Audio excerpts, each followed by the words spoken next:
여러분 안녕하십니까? 박상규입니다. 1일 밤 9시 반쯤 서울시청 인근 교차로에서 68세 남성이 몰던 승용차가 인도로 돌진하면서 9명이 사망하고 4명이 다쳤습니다. 운전자는 급발진 사고임을 주장하고 있는데요. 자세한 내용 전해드리겠습니다. 미국의 첫 대선 TV 토론회 후폭풍이 거세게 불고 있습니다. 민주당에서 후보 교체론이 강하게 일고 있지만 바이든 대통령은 완주 의지를 굽히지 않고 있는데요. 역시 집중 분석해드리겠습니다. 북한이 1일 새벽 4.5톤의 탄두를 지닌 초대형 탄두 신형 미사일을 2발 쐈습니다. 우리 군은 6년 만에 K9의 전방 실사격 훈련을 재개한다고 밝혔습니다. 이진곤 전 국민일보 주필, 김현주 시사평론가 모시고 말씀 듣겠습니다. 안녕하십니까? 네. 오늘의 첫 소식입니다. 충격적이고 안타까운 사고 소식부터 전해드리겠습니다. 서울시청 인근, 여러분도 잘 아시는 그 낯익은 거리에서 1일 밤에 아주 참변에 가까운 역주행 참사가 났죠? 그렇습니다. 모두 귀가하신 분들의 경우에는 가족들과 함께 뉴스를 보거나 이런 시간대인 9시 반경에 교통사고로서는 참으로 큰 인명피해가 나는 참사가 발생을 했습니다.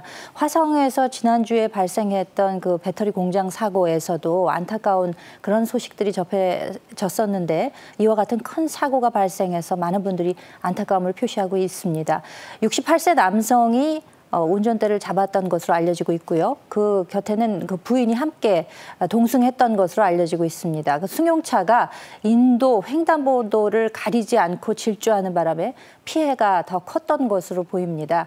그 플라자 호텔에서 서울시청 교차로 인근까지 이렇게 종횡무진이라고 표현되어 있는데 9명이나 사망을 하고 4명이 부상을 입는 이런 큰 참사가 발생을 했습니다. 광란의 질주라고 할 만하죠. 그 해당 도로는 원래는 일방 통행로였기 때문에 어쩌면 더 큰 사고가 된 것이 아닌가라는 생각도 들고요.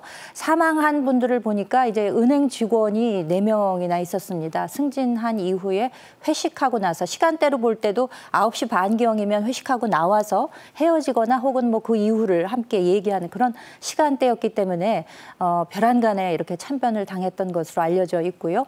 목격자들에 따르면은 이 차량이 굉음을 울리면서 역주행을, 그러니까 일방 통행로를 역주행한 것으로 알려져 있는데 그 가드레일이 구겨져 있는 그런 모습을 보니까 인명피해가 이렇게 클 수밖에 없었던 것이 아닌가라는 그런 점에서 더 큰 안타까움을 자아내고 있습니다. 네, 사고 속보는 계속 들어오고 있습니다. 윤석열 대통령은 이 사고를 즉시 보고받았고 2일 아침에는 국무회의까지 주재하면서 유감을 표했습니다. 직접 들어보겠습니다.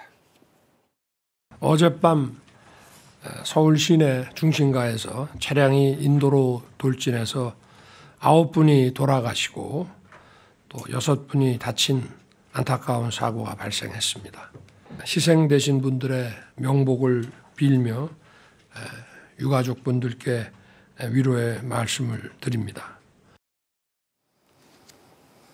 윤 대통령은 1일 밤에 이 사고가 난 직후에 바로 보고를 받았다고 하고요.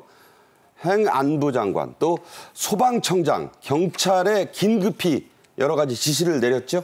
예, 구조 또 치료에 총력을 다하라 이런 지시를 냈는데 정말 어처구니 없는 사고죠. 예, 그리고 너무 이 사상자가 많아서 더 큰, 물론 한 사람이나 10사람, 근데 어쨌든 너무 큰 충격이고 그야말로 국민적 충격이라고 하겠는데 이제 이게 급발진 사고였다. 아마 운전했던 분이나 또 그 부인이 같은 동승했던 부인이 그렇게 주장을 하는 모양이에요. 예, 그런데 그렇습니다.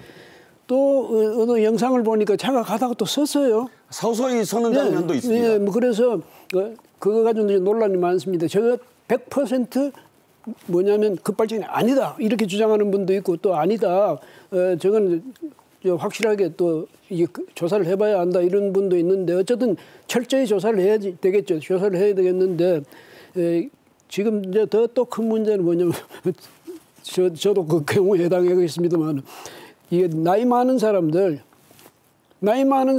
이 운전이 아무래도 좀 주의력이라든지 또 이 반응이라든지 이런 면에서 젊은 사람들하고 차이가 좀 있게 마련이거든요. 네. 그래서 보니까 65세 이상 운전자 교통사고가 3년 새에 한 30% 가까이, 그러니까 27.5% 늘었다고 합니다. 네. 그거를 보면 이 고령 운전자들이 굉장히 조심만 해야 되는데, 뭐 요즘 그거 가지고 자진반납하는 그런 경우도 있습니다만은, 운전은 뭐 또 어쨌든 지금 생활화돼 있으니까 그걸 가지고 또 당신 나이에 들었으니까 내놔 이럴 수는 없는데, 네. 이건 어디까지 통계고, 또 각자가 볼 때는 그건 뭐 당신 나이 많으니까 내놔 이건 억울하겠지만, 어쨌든 나이 든 분들은 특히 더 조심해가지고 이 운전을 더 조심해야 되겠습니다. 네, 너무 많은 분들이 유명을 달리했기 때문에 경찰은 지금 다각도로 수사를 하고 있어요. 사고 직후에 음주 측정에서는 일단 음주는 아닌 것으로 나왔지만 이 급발진을 둘러싸고 기술적인 논란이 아주 많습니다. 여러 문제가 걸려 있고요. 희생자분들 안타깝게도 여러 병원에 지금 안치돼서 일단 그 충격 속에 유족들의 애끓는 그런 모습도 지금 보도가 되고 있는데, 저희가 다음 시간에 집중적으로 한번 다시 이 사고 정리해 드리겠습니다. 다음 주제로 가죠. 미국 대통령 선거의 첫 TV 토론의 후폭풍이 아주 거세게 불고 있습니다. 바이든 대통령이 트럼프 전 대통령에게 이 토론으로 인해 더 뒤처졌다, 이런 여론조사 결과가 나왔죠? 그렇습니다. 그 토론 자체만을 놓고 벌인 여론조사의 경우에는 그 격차가 더 컸었는데, 아무래도 이제 지지율로 표시된 것을 보면은 현 바이든 대통령이 42%, 트럼프 전 대통령이 50%, 8% 격차라고 하면 별로 크지 않은 거 아니야라고 생각하실 수도 있겠습니다만, 그동안의 여론조사들을 보게 되면은 상당히 박빙이었었거든요. 예, 저렇게 왔었어요. 네. 뭐 앞서거니 뒤서거니 하는 상황이었기 때문에 지금 아무래도 TV 토론의 결과가 상당 부분 지지율 격차를 벌리는데 영향을 미친 것이 아닌가 이제 이렇게 보고 있습니다. 특히 그 경합주로 불리우는 7개 주가 있습니다. 있죠. 펜실베니아, 위스콘신, 미시건, 노스캐롤라이나, 네바다, 아리조나, 그리고 조지아 남부에 있는 주죠. 이렇게 7곳이 이제 경합주로 분류가 되는데, 이 가운데서도 5곳에서 트럼프의 우세가 지금 관찰이 되고 있다고 하니까 격차가 아무래도 더 벌어진 것은 사실인 것이 아닌가 네. 이렇게 여겨집니다. 하지만 또 일부 여론조사의 경우에서는 아직도 초박빙 그 분위기가 감지가 되는데, 아무래도 지지층에서는 위기감이 있다고 하면 더 결집이 되는 모양새가 있지 않습니까? 그렇죠. 그렇기 때문에 민주당 지지층이 좀 결집한 곳에서는 초박빙이지만 경합주에서는 아무래도 격차가 벌어지는 이런 결과가 나온 것으로 보입니다. 그러니까 뉴욕타임스의 보도에 따르면은 지금 이제 8% 차이가 나오지 않았습니까? 만약에 이 격차가 2자릿수로 벌어지게 되면 네. 지금도 이야기가 나오고 있는 민주당 후보 교체해야 된다, 이런 여론이 더 커지는 것이 아닐까, 이런 예측을 내놓고 있습니다. 하지만 바이든 대통령 가족회의까지 열어서 네. 뭐 끝까지 가겠다고 했다죠? 캠프 데이비드에서 만났는데 뭐 그 장남을 비롯해서 전부 더 싸워야 된다, 이런 뭐 결의를 다졌다고 하고, 또 일부에서는 그 질 바이든 여사의 입김이 이제 가장 크다라는 그런 예측도 나오는데, 보트라는 그 글씨가 새겨진 원피스를 입고 나왔어요. 보트 단어가 여러 군데 있더군요. 그러니까 투표하라. 투표는 바이든에게 하라, 그 얘기 아니겠습니까? 그렇죠. 그렇기 때문에 아무래도 가족들 입장에서는 그대로 밀고 나갈 기세가 있습니다만, 추후에 여론이 어떻게 움직이느냐가 이제 관건이 되지 않을까라는 생각이 들고요. 하지만 이제 적당한 대체 인물이 있는가에 대해서는 좀 논란이 있습니다. 현재 그 카말라 해리스 부통령이라든지 아니면 캘리포니아 주지사 게빈 뉴섬이죠. 이분들을 비롯해서 주지사 3인방이 있죠. 스타 3인방. 그렇습니다. 그 미셸 오바마에 이르기까지 그러니까요. 이런 분들이 대체로 나와야 되는 것이 아니냐라는 여론이 있습니다만, 조금 여론 추이를 지켜봐야 되지 않을까. 근데 목전에 있습니다. 11월에 선거기 때문에 이게 어떻게 될지, 참 우리도 미국과의 관계가 있기 때문에 네. 미국 대통령이 어떻게 앞으로 그 방향이, 향방이 결정되느냐에 따라서 큰 영향이 있어서 관심이 가는 대목이라고 하겠습니다. 그렇습니다. 그렇다면은 도대체 바이든 대통령의 처지가 이렇게 악화된 게 트럼프 후보가 펼친 이 양자 TV 토론에서의 매우 실망스럽고 노쇠한 모습 때문이라고 하는데, 그 화제가 된 장면들을 저희가 몇 가지 골라봤습니다. 보시죠. With the COVID, with dealing with everything we have to do with, look, if We finally beat Medicare. Spent half my career being criticized being the youngest person in politics. I was the second youngest person ever elected to the United States Senate, and now I'm the oldest. And I do it. He doesn't do it. He can't hit a ball 50 yards. He challenged me to a golf match. He can't hit a ball 50 yards. 네. 비교적 그래도 공정한 장면들만 모은 게 저렇습니다. 저는 저걸 다 봤는데 처음에는 마른 기침을 삼키고 쉰 목소리, 잠긴 목소리, 멍한 표정, 아, 왜 저러지? 그런 느낌이 들었어요. 올해 81살 만으로 바이든 대통령이 불과 3살 정도 연하인 트럼프 전 대통령보다 시종 일관 더 노쇠한 모습을 보이자 민주당 지지자들은 물론이고 중도층도 큰 충격을 받았습니다. 재선 도전을 포기해야 한다는 응답이 많이 나왔죠? 이제 뭐냐면 이 CBS가 이제 유고부와 해서 그 여론조사 결과를 냈는데 바이든 대통령이 대선에 출마해서는 안 된다. 이런 응답이 72%나 됐답니다. 그리고 출마해야 한다. 이건 28%였고. 네. 그러니까 뭐 아주 압도적으로 위험하다. 나와서는 안 되겠다. 이런 이제 여론들이고요. 그다음에 민주당 지지자들 가운데서 바이든 대통령이 출마해야 한다. 민주당은 당연히 아주 뭐 압도적으로 지지를 해야 될 텐데 55%. 그다음에 나가는 게 안 좋다. 이게 뭐냐면 45%예요. 45%니까 차이가 그렇게밖에 안 나잖아요. 민주당 지지자들 사이에서. 거기도 이제 절반밖에 안 된다는 거죠. 그리고 또 어떻게 했냐면 정신 건강하고 인지력이 바이든의 인지력이 믿을만한가 여기 대해서는 이 72%가 아니다. 부적합하다. 그다음에 그래도 괜찮다. 이게 27%밖에 안 됐다잖아요. 그런데 우리가 지금 화면에서 봐도 바이든은 너무 노쇠한 모습을 보이죠. 그다음에 사실은 말이죠. 81세인데 생일이 11월 20일인가 그래요. 그러니까 지금 81세인데 사실은 82세 아니에요. 네. 그러니까 역사상 가장 나이가 많은 그런 이제 대통령인데 그래도 뭐 트럼프 정도라도 아주 강건한 모습을 보이면 좋겠는데 저번 너무 아주 좀 허약한 그런 모습을 보여가지고 지금은 근데 뭐 현직 대통령을 말이죠 포기시키기는 사실은 거의 불가능해요. 법적으로는 안 됩니다. 불가능한데 네. 아마 앞으로 굉장히 득표하는 데는 어려움이 많을 것 같습니다. 예. 네. 자, 이 TV 토론이 끝난 뒤에 민주당을 지지해온 이른바 이 친민주당 언론인 또 바이든의 오랜 친구까지 후보를 사퇴하라고 요구하고 나섰어요. 유명한 닉슨 대통령을 하야시킨 특종기자, 워터게이트 특종기자인 밥 우드워드도 가세를 했죠. 네.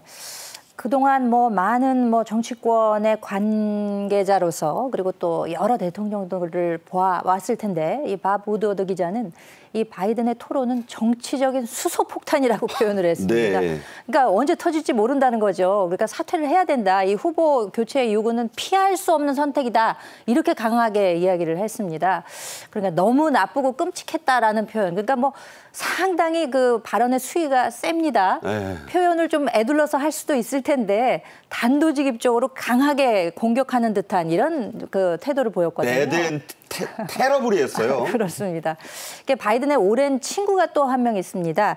제이 파린이라는 사람인데 이 사람은 그 어렸을 때부터 펜실베니아의 그 고향에서 함께 크고 공부하고 집에서도 왔다 갔다 하는 이제 그런 분이었거든요. 이른바 중마고우. 그렇습니다. 그래서 어머니들끼리도 교분이 있어서 어렸을 때 왜 애들 동네에서 같이 크면은 왔다 갔다 저 집에 바쁜 일이 있으면 이 집에서 봐주고 이런 아주 그 절친, 찐친이라고 할 수 있는 분인데 그분조차도 당신도 나도 노인이다. 이제 이런 이야기를 했다는 거죠. CNN에 공개 편지를 냈어요. 그래서 이제는 떠날 시간이다라는 점을 명확히 이야기를 했습니다. 물론 그동안 당신만한 지도자가 없었다라고 격려는 하면서도 그렇지만 이제는 내려놔야 하지 않겠느냐라는 뜻을 보인 것으로 보이고요. 따라서 이렇게 정치의 고관여층 내지는 개인적으로도 친분이 있는 분들조차도 후보 사퇴를 하는 것이 정확한 선택이 아닐까라는 조언을 하고 있다는 점에서 앞으로 어떤 결정을 내리게 될지 상당히 관심이 갑니다. 네, 친구가 It's time to leave. 얼마나 좀 와닿는 말입니까? 미국 헌법상 또 법률상 이미 95%가 넘는 대의원들을 확보한 바이든 대통령은 자진 사퇴로만 후보에서 물러날 수 있습니다. 그 외에는 사망이라는 사유가 있지만 그 이외에는 안 됩니다. 자, 그런 일이 일어난다면 자, 민주당으로서는 어떤 대책 카드를 고를 수 있나요? 그러니까 지금 95% 이상 이제 대의원이 결정이 됐거든요. 그 사람들, 미국의 대의원들이라는 것은 누구를 지지한다 그걸 표명을 하고 거기에 대해서 찍어주는 거니까 이 사람들은 정치 관례상 전통상 그 자기 지지 후보를 바꿀 수가 없어요. 그러니까 지금 와서 자 바이든을 나는 안 한다. 뭐 굳이 하면 법적으로는 문제가 없겠지만 그러니까 이런 점에서 볼 때는 바이든 자신이 나는 못하겠다 이렇게 해주지 않는 한 밀어낼 방법이 있고 그다음에 예? 그 부인이라든지 그 아들이라든지 만나서 이야기했다 하더라도 아버지 그만두세요. 이렇게 할 수도 없고 또 눈앞에 보는 아버지는 또 사실 나 강건해 나 걱정 없어 나 다음에는 잘할 거야 이러잖아요. 차남 헌터 바이든이 강력하게 무조건 가야 된다 그랬대요. 예, 이러니까 그것도 어려운데 이제 문제는 뭐냐면 본인이 물러서기는 어려울 것이다. 근데 혹시라도 물러선다면 또 어떻게 해야 됩니까? 후임자를 만약에 바이든이 나는 그만두겠다. 그러니까 나 대신 이 사람을 해달라. 지지해달라. 이렇게 하면 교통정리가 그나마 쉽겠는데 그렇지만은 그러면 이제 그다음에 대의원들이 어떻게 될 거냐. 대의원들이 만약 갈라지고 또 거기서 다른 경쟁자가 나도 한다. 이렇게 나설 경우에는 민주당이 적전 분열을 일으켜가지고 더 악화될 수 있거든. 네. 근데 아까 이제 김 대변인 말씀하셨지만 이제 해리스가 만약에 지금 가장 유력하다. 근데 해리스가 사실은 캘리포니아 안에서만 활동했던 그런 사람이고 전국적인 그 인지도가 별로 그런 데다가 어떠냐면 인기도 오히려 바이든보다도 인기 지지도가 낮답니다. 그러니까요. 예, 그러니까 민주당으로서는 굉장한 지금 위기에 처해 있는데 근데 아직은 뭐 넉 달이 11월까지 남았으니까 또 8월 19일부터 이제 전당대회가 되고 하니까 시카고에서 있죠? 예, 그러니까 좀 뭐 지켜봐야 되겠죠. 예. 네. 자, 11월 초까지 길다면 길고 짧다면 짧은 변수는 많지만 과연 무슨 일이 있을지 지뢰밭이 예상이 되는데요. 미국의 대선 TV 토론은 최초로 이뤄진 1960년의 닉슨 케네디 맞대결부터 숱한 화제를 낳아왔습니다. 대표적인 장면들을 저희가 두 장면 골라봤습니다. 보시죠. There is no Soviet domination of Eastern Europe. I am not going to exploit for political purposes my opponent's youth and inexperience. 앞서 보신 포드 후보는 말 한마디 잘못해서 연임에 실패했고 토론의 달인 레이건 배우 출신의 레이건 전 대통령은 위대한 소통자라고 불려서 TV 토론으로 이겼던 그런 예가 됩니다. 1960년의 첫 TV 토론 때 존 F 케네디 대통령은 젊고 잘생긴 얼굴에 활달한 언변으로 당시에도 말을 더듬고 땀을 수시로 닦아냈던 닉슨을 몰아붙여서 그야말로 극적인 승리를 거뒀죠. 예, 그런데 이제 그때 표차가 얼마 안 났죠. 아슬아슬하게 이기긴 했는데 그러나 부통령까지 했던 사람이 나와가지고 정치 물론 저 사람도 주지사를 했지만 그러나 이 캐리어 면에서는 비교가 안 되는 젊은 케네디가 존 F 케네디 나옵니다. 네. 자, 계속 말씀하시죠. 예, 젊은 케네디한테 압도돼 버린 게 이미지로 압도돼 버린데 이 이후로 대통령 선거가 이미지 선거가 된 거예요. 네.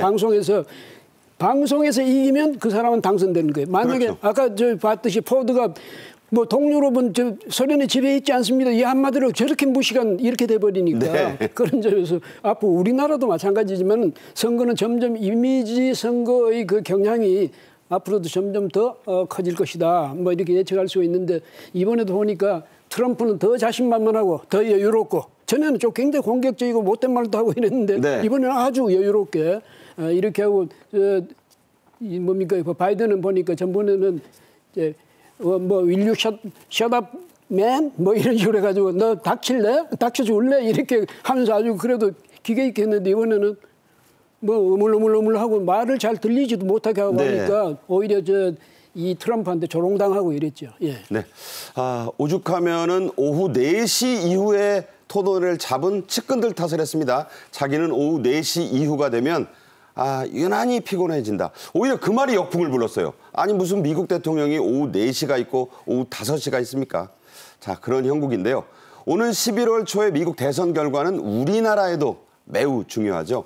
우선 안보와 방위비 문제 때문인데요. 바이든 대통령과 트럼프 전 대통령은 이 문제를 놓고도 치열하게 싸웠습니다. This is a guy who wants to get out of NATO. Are you going to stay in NATO? He's going to pull out of NATO. We're over $100 billion more spent, and it has a bigger impact on them because of location, because we have an ocean in between. You got to ask them as far as. 네, 들으신 대로 트럼프 후보는 대통령을 했을 때, 자, 일기 집권 때를 말합니다. 주한미군 방위비 분담금을 5배까지 늘려야 한다고 요구했었죠. 트럼프가 재집권하면 또 그런 요구를 할까요? 글쎄, 그 일기 때와 비슷한 그런 태세를 유지할까에 대해서는 의문입니다만 방향으로 볼 때는 아무래도 늘 이야기하는 것이 한국과 같은 부자 나라를 왜 미국 세금으로 지켜줘야 되느냐 이런 이야기를 했었기 때문에 네. 사실 뭐 일반적인 뭐 상거래에 있어서도 뭐 5배를 올려달라 이런 이야기는 나오기가 힘든 얘기인데 네. 국가 간에 있어서 방위비 분담금을 5배를 올려달라 이건 상당히 비상식적인 주장이었지 않습니까?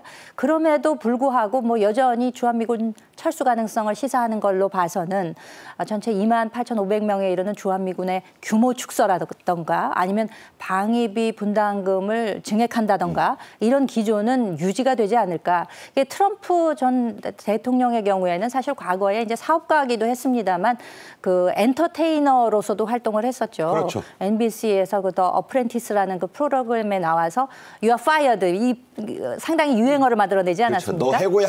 그러니까 승부사적 기질이 있는 사람이고 또 쇼맨십이 있는 사람이기 때문에 어떤 이런 한미 동맹에 있어서도 이것을 일종의 거래나 흥정 대상으로 볼 가능성이 없지 않다라는 점이 우리나라로서는 상당히 불안한 대목이 아닌가 이렇게 생각이 됩니다. 네. 만약 트럼프 2기 행정부가 들어서게 된다면 북한이나 러시아, 중국의 이른바 스트롱맨들 그러니까 뭐 시진핑, 푸틴 또 그 김정은 이런 사람들과 담판을 직접 할 가능성도 점쳐집니다.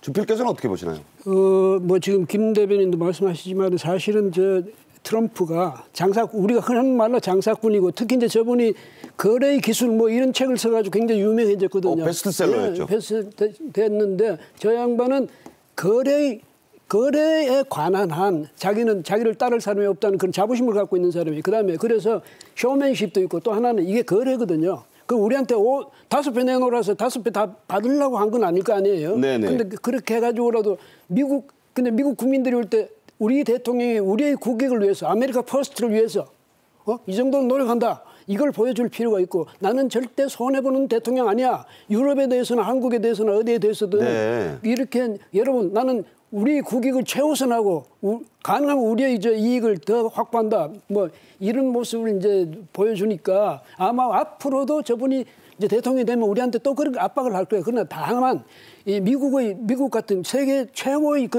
강대국 아닙니까? 그 나라의 외교 정책이 그렇게 쉽게 대통령 한 사람이 의해서 완전히 뒤바뀌는 건 아니죠. 다만 말이 그 양반 전에 처음에 나와가지고 분노와 화염 뭐 이런 식으로 해가지고 그렇죠. 북한을 압박하고 이랬잖아요. 그런 식으로 이 말을 가지고 상대방을 제압하려는 그래서 거래를 하려는 이런 게 있기 때문에 제가 생각할 때는 물론 앞으로 이제 우리에 대해서도 압박도 심할 거예요. 그렇지만은 그것이 미국 정책 자체를 뒤바꿔 놓을 정도로 네.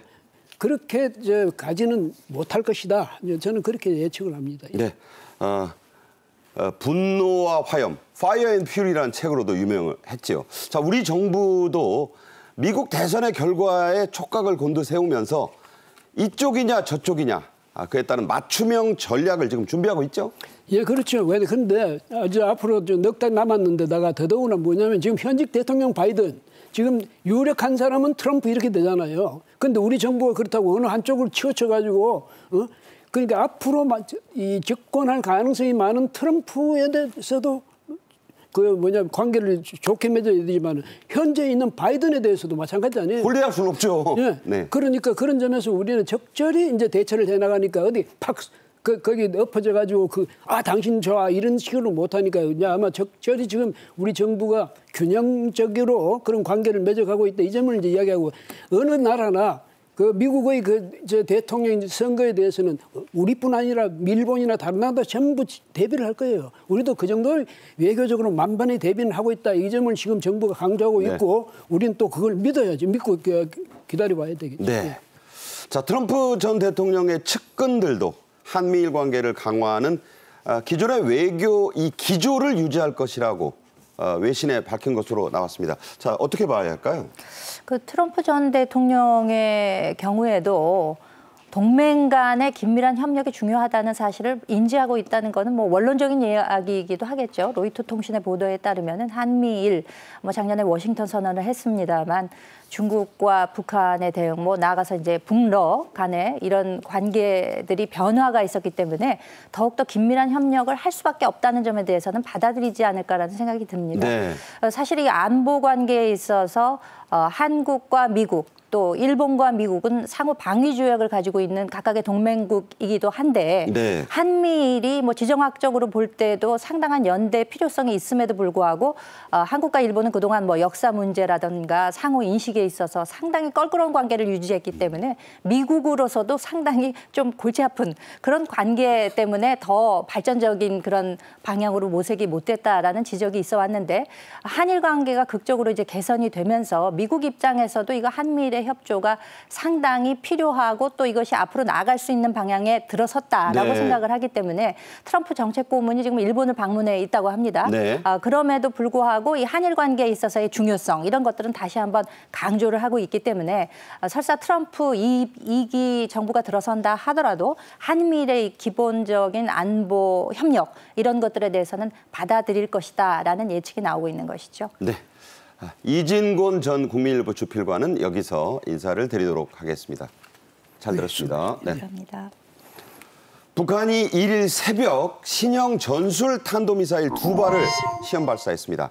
탄두가 무려 4.5톤이나 나간다는 북한판 이스칸데르 화성 11형의 신형인 것으로 추정되고 있는데요. 우리 군은 6년 만에 전방에서 K9 자주포의 실사격 훈련을 재개한다고 밝혔습니다. 먼저 영상으로 보겠습니다.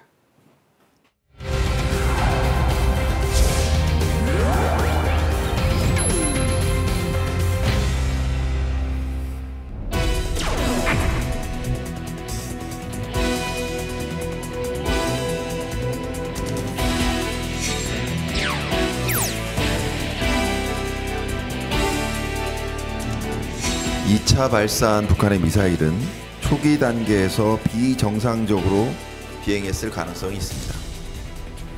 비정상 비행 중 폭발하였다면 잔해가 내륙에 떨어졌을 가능성도 있습니다.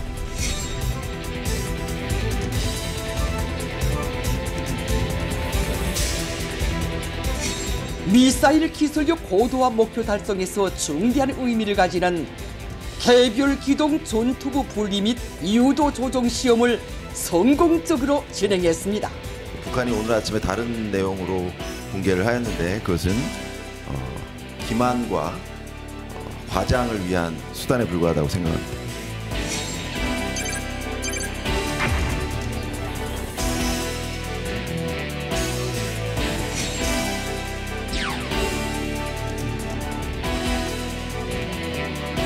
어떠한 적의 도발도 신속, 정확, 충분한 화력으로 대응해 적 도발 근거지를 초토화시키겠습니다.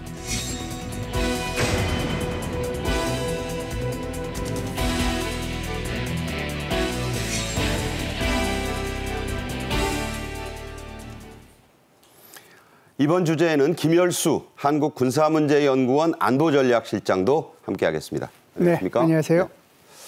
지난 1일 새벽이었죠. 북한이 탄도미사일 2발을 연속으로 쐈습니다.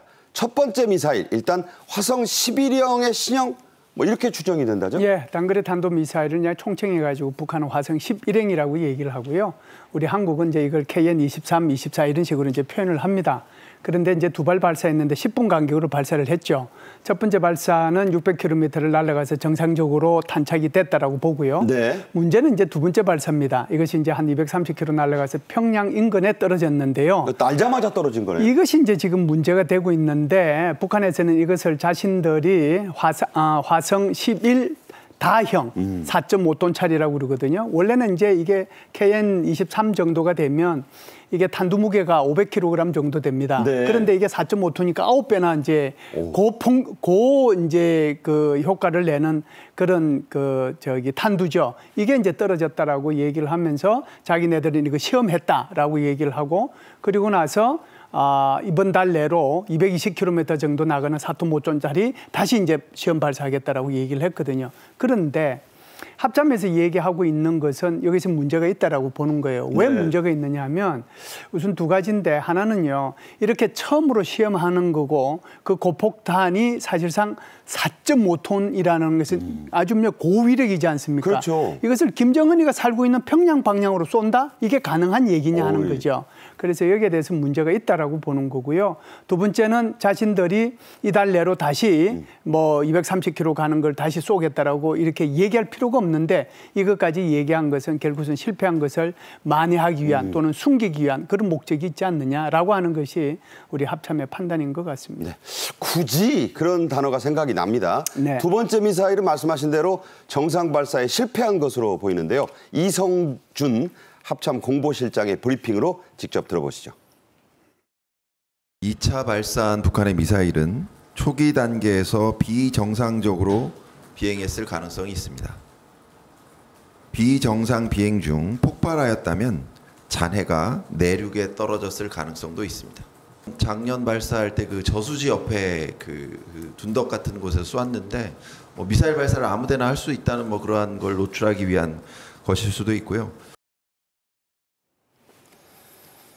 방금 들으신 대로 이 황해남도 장현은 북한이 올해 처음으로 발사지로 선택한 곳이에요. 자, 왜 이곳을 골랐을까요? 예, 지금 이제 그 공보실장이 얘기한 것처럼 작년에 여기서도 발사를 했어요. 이때도 똑같이 이제 600km 나가는 KN-23을 발사했는데요. 북한은 사실상 KN-23, 24 이런 것들을 어디서 발사를 하느냐 하면 이것이 이제 정상적으로 그냥 땅 위에서만 발사하는 것이 아니고 열차 위에서도 발사를 하고 호숫가 옆에서도 발사를 하고. 둔덕, 아까 말한. 그렇죠. 네. 둔덕. 그리고 이제 그 사일로 같은 데서도 발사를 하고. 그러니까 이 말의 의미는 어디서든지 간에 한국을 향해서는 이런 것을 발사할 수 있다. 그런 능력을 우리는 가지고 있다라고 하는 것을 보여주는 거거든요. 그럼에도 불구하고 이제 작년 말씀을 하셨는데 북한의 미사일 벨트는 크게 세 가지가 있습니다. 하나는 전략적 벨트가 있고, 두 번째는 작전적 벨트가 있고, 세 번째는 이제 전술적 벨트가 있는데 전술적 벨트는 아무래도 사거리가 좀 짧은 대한민국을 향해서 갈 수 있는 미사일들이 배치되어 있는 곳이죠. SRBM. 그렇죠. SRBM입니다. 그러니까 단거리 탄도 미사일이 주로 가 있는데 작년 같은 것이 그 대표적인 거고요. 저기 북한 북쪽에 가서는 아무래도 이제 장거리 탄도 미사일이 그쪽으로 배치되어 있다라고 봐야 되겠죠. 네. 자, 이런 분석을 들으면서요. 북한의 이번 미사일 발사가 말씀하셨습니다만 직전 발사의 실패를 덮기 위함이라는 지적도 나옵니다. 자, 그 과정을 들어보시겠습니다. 미사일 기술력 고도화 목표 달성에서 중대한 의미를 가지는 개별 기동 전투부 분리 및 유도 조종 시험을 성공적으로 진행했습니다. 북한이 오늘 아침에 다른 내용으로 공개를 하였는데 그것은 기만과 과장을 위한 수단에 불과하다고 생각합니다. 기만과 과장을 위한 수단이라고 했지만 그런가 하면 이번 시험 발사가요. 러시아 수출용 시험이었다. 이런 일각의 지적도 있습니다. 박사님은 어떻게 보세요? 예, 사실상 뭐 26일 날 발사한 것도 그렇고 이제 어제 발사한 것도 그렇고요. 기본적으로는 이제 한미일이 이번에 프리덤 엣지 훈련을 했지 않습니까? 27, 8, 9, 4월 동안 그 항공모함이 참여하는, 그래서 해상훈련, 그다음에 연합 공중훈련, 연합 대잠수함 훈련, 그리고 이제 그 사이버 훈련까지 이렇게 다영역 작전에 관한 훈련을 했거든요. 네. 여기에 대한 대응이 이제 첫 번째 목적이었을 거라고 보고요.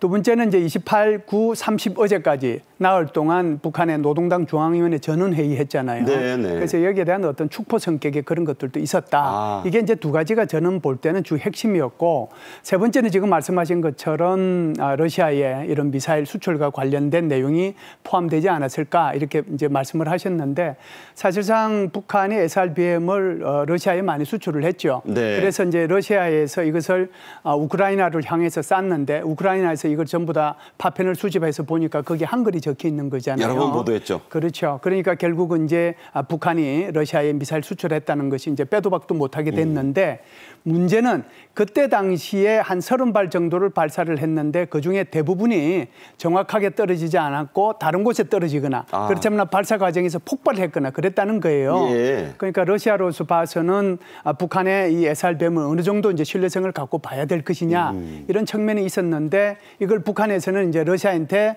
우리한테 이런 정도의 신뢰성이 있다는 것을 보여주고 싶었던 거죠. 근데 하나가 그런데 네. 예, 지금 말씀하신 것처럼 26일 것도 그렇고 어제 것도 그렇고 지금 이렇게 보여준 것이 오히려 실패로 결과가 나타난 거잖아요. 그러니까 50%씩 실패했어요. 그렇죠. 그래서 오히려 이것은 뭐 러시아의 수출용이라기보다는 오히려 다른 목적이 더 컸던 것 같다 이런 생각은 합니다. 그러니까 로드쇼를 하다가 매장에서 하나가 좀 계속 불량품으로 나오는 아주 머쓱한 상황이 됐다는 그런 해석으로도 저는 들렸습니다. 우리 군 얘기를 좀 하겠습니다. 조만간 휴전선 인근에서 포병 실사격 훈련을 재개할 계획인데요.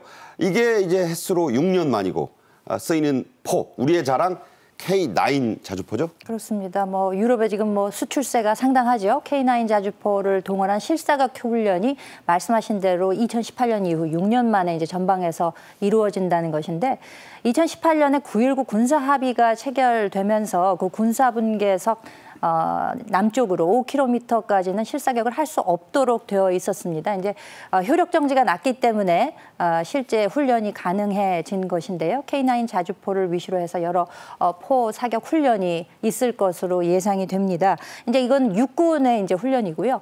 6월 26일에 서북도서에서 해병대 훈련이 있었거든요. 연평 백령도 해상 훈련은 있었는데 이제 육군에서도 이것을 순차적으로 재개한다라는 소식이 이제 전해진 것입니다. 주로 연천 적거리 사격장이나 화천 칠성 사격장, 파주 스토리 사격장 등지에서 실사격 훈련이 재개됨으로써 9.19 군사 합의의 효력 정지가 이제 실제로 빛을 보게 된 셈이 아닌가 이렇게 생각이 됩니다. 네, 김은주 박사 말씀대로 이에 앞서서요. 우리 해병대는 6월 26일 백령도와 연평도 등 이른바 서북도서에서 실사격 훈련을 이미 재개했습니다. 그 모습 직접 보시죠.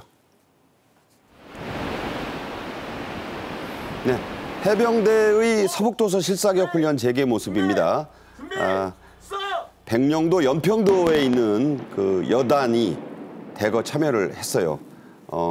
지금 그 모습을 멀리서 잡은 모습인데 이것은 백령도에서 지금 쏘아 올리는 모습입니다.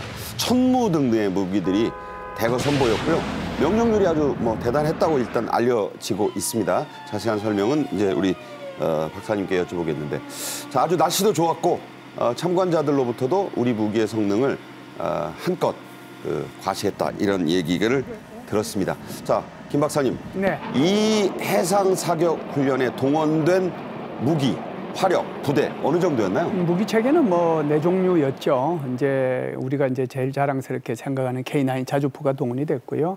그다음에 천무라고 하는 다연장 로켓포거든요. 이것은 이제 발사관이 12개가 있습니다. 그러니까 12개가 1분 만에 이제 12발이 나가는 거죠. 네. 이게 이제 천무 사격도 했고요. 그다음에는 이제 스파이크라고 좀 전에 이제 화면에도 지나갔는데 이거는 대전차 미사일인데 네. 이거는 이스라엘에서 우리가 수입해 온 거고요. 그리고 마지막 비궁이라고 하는 게 있습니다. 이것은 뭐하냐면은 함정. 그러니까 북한의 함정을 격파하기 위한 그런 미사일이거든요. 네. 그래서 이 4종류의 무기 체계가 동원돼서 총 290발의 사격 연습을 했다. 단 중요하게 생각해야 될 것은 우리가 북쪽을 향해서 사격 훈련을 한 것은 아니고요. 아니죠. 전부 다 남서쪽을 향해서 가상의 표적을 두고 사격했다. 이것은 이제 북한을 자극하지 않기 위해서 한 것이다. 이렇게 이해해 주시면 좋겠습니다. 그러니까 방향이 공해상. 그렇죠. 남서 공해상이었다. 남서쪽으로. 네. 중국은 멀죠? 그렇죠. 남서쪽이니까 중국하고는 거리가 상당한 차이가 중국이 혹시 있습니다. 불편해하지 않을까 하는 생각에서. 전혀 아닙니다. 네, 아닙니다. 네. 자, 다음 소식으로 가죠. 북한의 공식 석상에 나온 지는 꽤 됐습니다만 김정은 단독 휘장, 배지라고 제가 쉽게 설명을 드릴게요. 그게 등장했습니다. 집권 10년 만인데 할아버지 또 아버지를 사실상 쉬운 셈이 되네요. 그렇죠. 우리가 흔히 보도 같은 것을 보게 되면은 김일성, 김정일 배지를 가슴에 단 모습은 봤는데 지금 김정은의 단독 배지가 첫 등장을 했다는 것입니다. 지금 조선노동당 중앙위에서 전원회의가 개최되고 있는데 여기에 나온 간부들이 전부 왼쪽 가슴에다가 김정은 단독 배지를 달고 나왔다는 겁니다. 저렇게요. 네. 그래서 상당한 상징성이 있다라고 이제 생각이 되고요. 그 김정은이 지금 집권 10년 차를 맞았고 나이가 이제 40살이라고 하는데 앞선 김일성, 김정일에 비해서도 상당히 그 속도가 빠르게 등장을 했다라는 것을 알 수가 있죠. 김일성의 경우에는 집권 25년 차인 58세 때, 그리고 김정일의 경우는 50세부터 등장을 했다고 하는데 이제 선대들을 좀 지우고 본인의 우상화 작업에 나선 것이 아닌가 이런 관측이 나오고 있습니다. 네, 이 배지가 의미하는 그 이른바 휘장 정치라는 게 북한에 있습니다. 자, 김정은 단독 우상화는 명절의 명칭 바꾸기. 북한 명절은 좀 다르잖아요, 우리하고. 또 초상화 걸기에서도 나타나고 있죠. 그렇죠. 북한에서 가장 큰 명절은 태양절입니다. 태양절이라고 하는 것이 자기 할아버지인 김일성의 생일날을 의미하는 거거든요. 그래서 이제 이 김일성이가 1912년생이니까 올해 같은 경우는 2024년이니까 112주년 정도 됩니다. 살아있었다면? 그런데, 예, 네. 살아있었다면. 그런데 올해 이 태양절을 크게 할 줄 알았는데 그냥 태양절을 4월의 명절, 그냥 4.15 이런 정도로 해서 그냥 넘어갔거든요. 4.15라고 한대요. 4월 15일. 그러니까 이제 봄의 뭐 명절 이런 식으로 그냥 이제 넘어갔는데 여기서부터 본격적인 김정은의 우상화가 시작되지 않았는가라고 보고요. 두 번째는 지금 말씀하신 것처럼 북한이 이번에 5월 달에 당 중앙 간부학교를 개교했습니다. 네. 새로 만들었는데 거기에 이제 여러 가지 초상화들이 걸려 있는데 자기 할아버지 초상화, 자기 아버지 초상화, 그리고 자기 초상화도 걸고. 3개가 걸렸어요. 예, 반대편에는 이제 레닌 초상화, 그다음에 저기 누굽니까? 스탈린. 아니, 스탈린이 아니고 그 공산주의의 제일 첫 번째 공산주의 주창했던 마르크스요. 예, 마르크스. 네. 마르크스하고 저기 레닌하고 초상화가 걸렸었죠. 네. 저는 뭐 마르크스, 레닌하고 꼭 스탈린이 같이 가니까 제가 좀 착각했습니다. 자, 우리 통일부는 북한의 이런 일련의 움직임에 이렇다 하는 공식 판단이 없었는데 이번에 나왔죠, 이게? 그렇습니다. 김정은의 배지가 등장하게 된 것은 이제 선대 흔적을 좀 지우기 위한 일환이 아니냐 이런 예측이 나오고 있고요. 독자적인 지도자로서의 위상을 확립하려는 움직임으로도 이해된다라는 것입니다. 사실 몇 년 전부터, 수년 전부터 그 개성 일대에서 아사자가 속출한다라는 뉴스가 있었기 때문에 그 북한 내부의 사정이 상당히 어려운 것은 사실인 것 같습니다. 뭐 경제난이라든가 이런 것은 고난의 행군 이후에 뭐 그 이후로도 가장 혹독한 시기를 보내고 있다 이런 네. 관측들이 나오고 있기 때문에 내부의 체제 결속을 할 필요성이 있다. 그러면서도 또 통치의 정당성을 확보해야 되는 필요성도 있다. 그렇기 때문에 아까 방금 전에 말씀해 주셨다시피 그 학교 개교에 있어서 할아버지, 아버지 선대와 나란히 세구의 초상화가 동시에 등장한 것이 이제 처음이었고 요번에 푸틴 러시아 대통령이 방문을 했을 때도 그 김일성 광장에 선대 회장들의 초상화를 가리고 그 앞에 가림막을 쳐서 푸틴과 김정은의 대형 초상화가 걸린 상당히 이례적인 모습이 네. 연출이 됐었기 때문에 이제 김정은의 좀 단독 우상화 작업에 상당한 속도감을 높이고 있는 것이 아니냐. 선대 그 김정일 또 김일성의 이 우상화에 힘을 빼야 동시에 두 개, 세 개의 태양이 있을 수가 없는 것이기 그렇죠. 때문에 단독으로 우상화에 좀 총력을 기울이는 것이 아닌가 이렇게 생각이 됩니다. 한번 정리해 보겠습니다. 그렇다면 저희가 어렸을 때부터 계속 나온 게 북한은 김일성의 나라다. 이게 헌법에도 나와 있는 말이거든요. 네. 그렇다면 언젠가 예. 김정은이 이 헌법에도 손을 댈 가능성이 있습니까? 지금 그 헌법 이제 개정한다는 것은 이미 작년도 노동당 중앙위원회 전원회의를 통해 가지고 헌법 개정해라라고 김정은이가 명령을 했습니다. 우리 한국에서는 헌법이 제일 이제 최고의 그 높은 수준이고 그 밑에 법률이 있고 뭐 이렇게 저 밑에까지 규칙이 있고 이렇지만 그렇죠. 북한에서는 헌법 위에 존재하는 것이 김정은 말씀입니다. 교시가 있고. 그렇죠. 그래서 김정은이가 그거를 지시를 했는데 그 지시 내용 핵심 내용은 한국과 북한은 두 개의 그 국가가 지금 이 한반도에 존재하고 있는 거고 한국은 평정해야 될 대상이고 적대 국가다. 네. 그래서 앞으로 이제 평화나 이제 화해나 이런 말들은 일체 사용하지 말고 그와 관련된 모든 정부 기구들은 다 없애라. 그렇기 때문에 지금 이제 거기에 대한 가시적인 조치로 우리 지금 DMZ 상에서 북한이 거기서 전술도로 만들고 방호백 치고 하는 것도 그것의 일환이라고 볼 수 있거든요. 그래서 이번에 이제 노동당 중앙위원회 전원회의가 끝났기 때문에 아마 7월 초에는 최고인민회의가 우리의 국회 개혁에 해당되는 최고인민회의가 열릴 겁니다. 이 최고인민회의에서 헌법 개정을 하게 될 거고 그 헌법 개정 속에 지금 말씀하신 것처럼 김정은의 우상화도 포함이 될 가능성이 있다 이렇게 보죠. 북한은 김일성의 나라다라는 조항이 과연 어떻게 수정되는지도 관심 포인트입니다. 김열수 실장 그리고 김현주 평론가와 함께 말씀 나눴습니다. 잘 들었습니다. 고맙습니다. 감사합니다. 7월 2일 화요일 생방송 정책인 이슈 여기서 모두 마칩니다. KTV 채널로 방영되는 하루 3번의 재방송 그리고 언제든 보실 수 있는 유튜브 재방송도 많은 시청 부탁드립니다. 저는 내일 오후 1시에 다시 찾아뵙겠습니다. 고맙습니다.